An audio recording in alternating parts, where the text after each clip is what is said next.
You're 7 years old, standing in the kitchen, making dinner for your little brother. Your hands barely reach the stove. Your mother is crying in the next room again, and you've learned that if you're quiet enough, helpful enough, perfect enough, maybe the chaos will stop. When did you stop being a child? If that felt too familiar, if something in your chest just tightened, you need to hear this, because you didn't just grow up. You grew up too fast, and no one saw it as trauma. They saw it as maturity, responsibility, being an old soul. But here's the truth they won't tell you. Those compliments weren't celebrating you. They were erasing your childhood. Let me paint you a picture. You were the kid who never caused problems, the one who could read the room before you could read a book. You learned to shrink yourself, to manage other people's emotions, to carry weights that weren't yours to carry. Maybe you made your own lunches. Maybe you mediated your parents' fights. Maybe you raised your siblings while your parents were physically there but emotionally gone. And everyone said, "Wow, you're so mature for your age." What they meant was, "Wow, you're so convenient for us."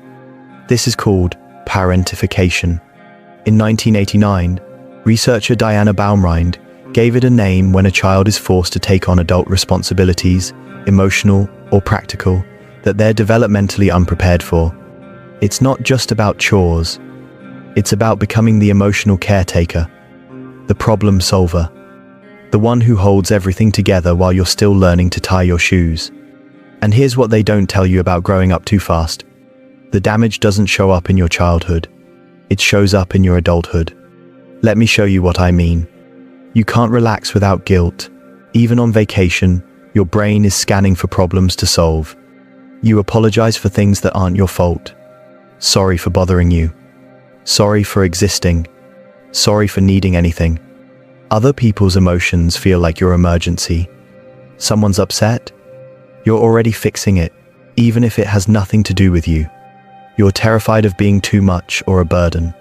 So you shrink. You minimize. You disappear. Sound familiar? Here's the thing.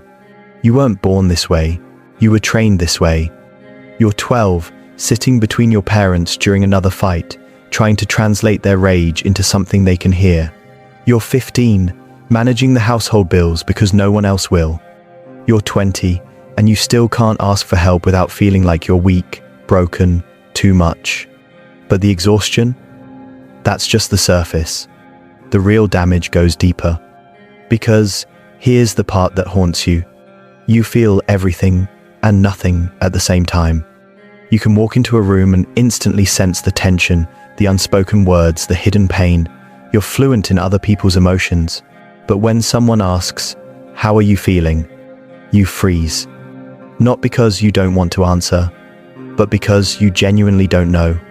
Psychologists call this emotional alexithymia, the inability to identify or describe your own emotions. You spent so long managing everyone else's feelings that you never learned to name your own. And it shows up in your relationships. You're drawn to people who need fixing, people who are broken, chaotic, unavailable, because that's what feels like home. That's where you know your role. But here's the dark twist. You've become so good at being needed that you forgot how to be wanted. Love, for you, isn't about being seen. It's about being useful. Someone asks, "How are you?"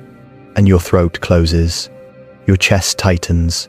You smile and say, "I'm fine," because you don't know any other answer.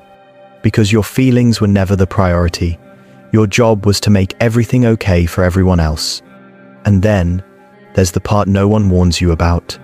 You can't stop moving, achieving, doing, producing.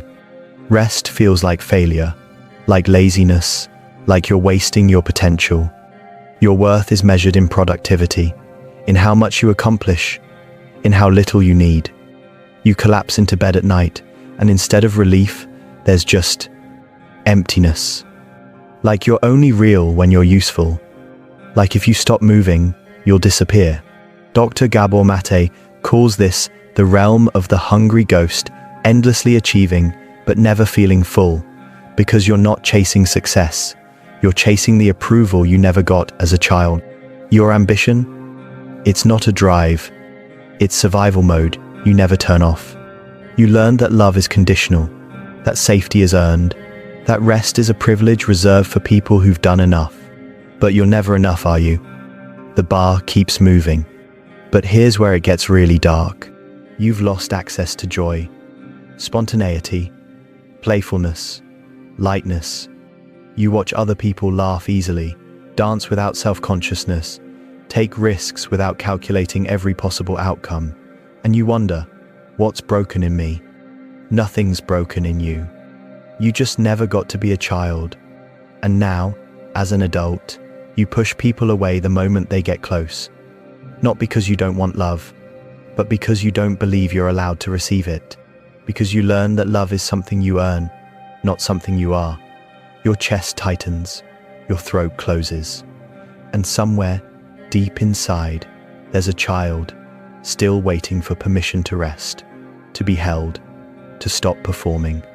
But no one's coming to give you that permission. So, what do you do now? First, you name it. You didn't grow up too fast. Your childhood was stolen. And it's okay to be angry about that. It's okay to grieve what you never had. You don't have to be over it. You don't have to forgive everyone. You just have to stop blaming yourself for surviving. Second, you practice micro-rest. 5 minutes. No phone. No productivity. No fixing, helping, or problem-solving. Just being. It'll feel unbearable at first. That's normal.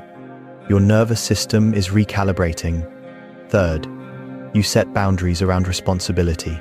Not every problem is yours to solve. Not every emotion is yours to manage. You can care about someone and still let them carry their own weight. Say it with me. That's not mine to fix. Fourth, you reparent yourself. Give yourself the permission you never received. Permission to rest, to make mistakes. I need help, to be imperfect and still worthy of love. Talk to yourself the way you wish someone had talked to you when you were small and scared and doing your best.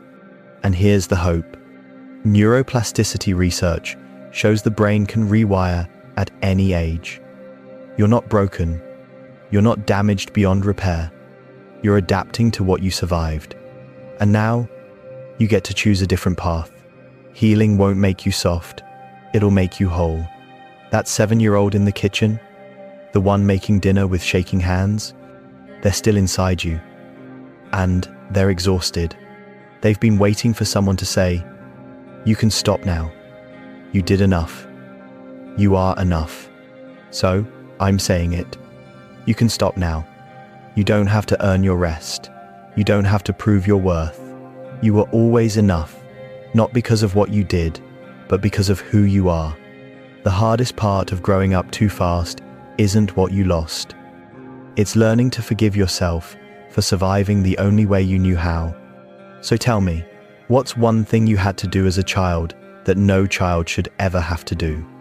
You don't have to share if it's too heavy, but if you do, I see you, and so does everyone else here. Take care of yourself. For real this time. Retry.